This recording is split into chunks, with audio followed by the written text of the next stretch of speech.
So my name is Amoni Makodankwa, a former pornography addict. I love reading, I love songs, singing, and probably I think I have a little bit of composing of songs. My challenge started quite very early, and then at that time we didn't even know it was that addictive until it started. And this is the first time I'm sharing anything on my struggle when it comes to addictions and then pornography. So it started very young. I was in GHS. We had a group of friends. Those were the days that you pay for a movie in a small kiosk and then you go and watch it. So one Friday, it was a movie time. We paid, we went there not knowing it was a night for pornography. So that was how it started. So we watched it. And the one thing about pornography is that its ability to stir you up for more.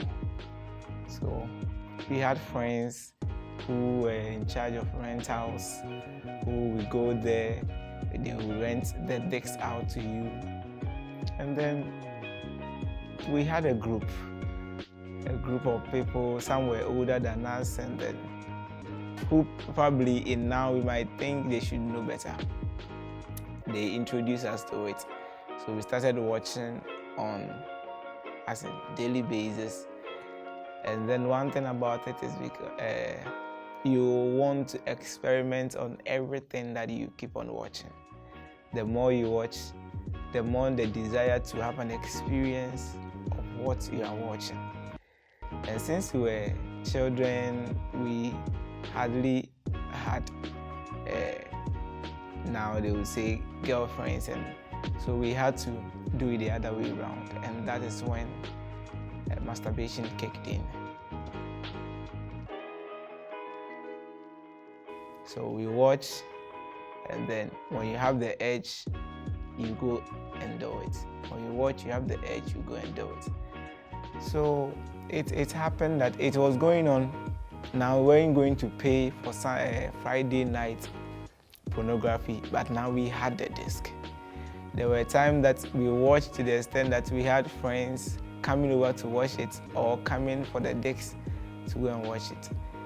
We watched it for a long time, and then the rate at which we were getting involved in was quite high, because we were looking for sites that had pornography content. We were looking for people who had pornography discs. It got so high to the extent that you can't hide a pornography disc from us. The moment we come to your room and then you have it, we have the urge to start seeking it out.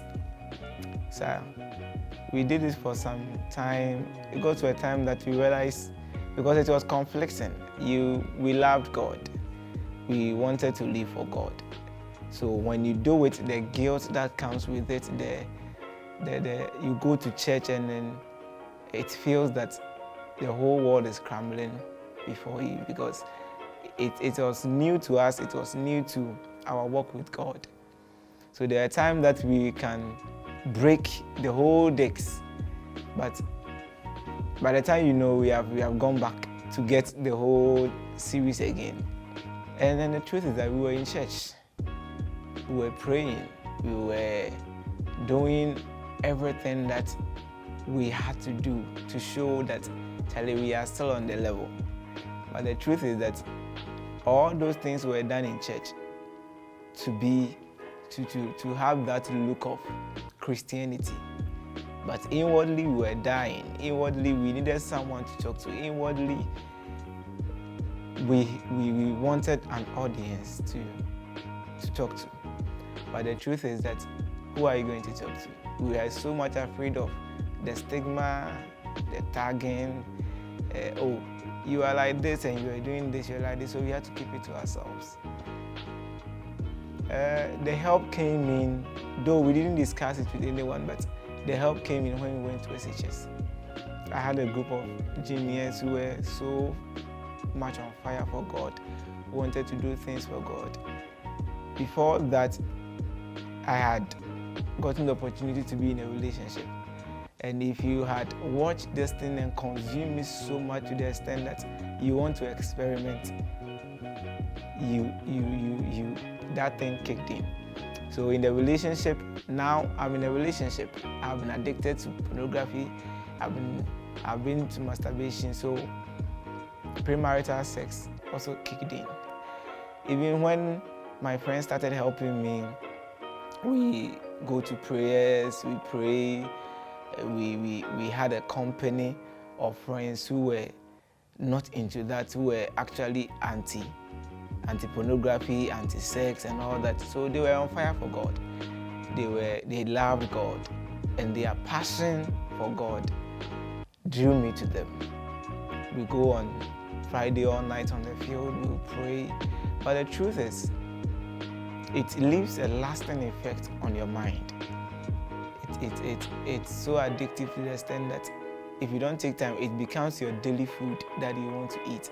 So they were helping me in that, but there were much to be done on my mind.